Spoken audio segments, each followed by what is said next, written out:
أعوذ بالله من الشيطان الرجيم. وكان في المدينة 9 رهط يفسدون في الأرض ولا يصلحون. قالوا تقاسموا بالله لنبيتنه وأهله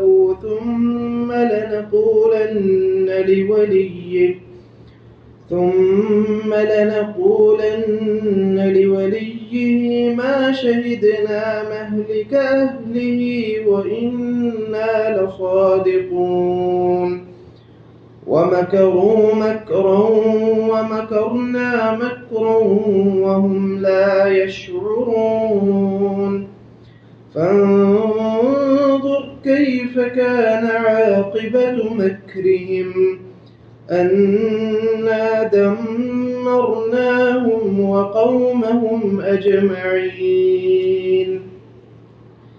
فتلك بيوتهم خاوية بما ظلموا إن في ذلك لآية لقوم يعلمون. وأنجينا الذين آمنوا وكانوا يتقون. ولوطا إذ قال لقومه أتأتون الفاحشة وأنتم تبصرون أئنكم لتأتون الرجال شهوة من دون النساء بل أنتم قوم تجهلون. فما كان جواب قومه إلا أن قالوا أخرجوا آل لوط من قريتكم إنهم أناس يتطهرون. فأنجيناه وأهله إلا امرأته قدرناها من الغابرين. وأمطرنا عليهم مطرا فساء مطر المنذرين.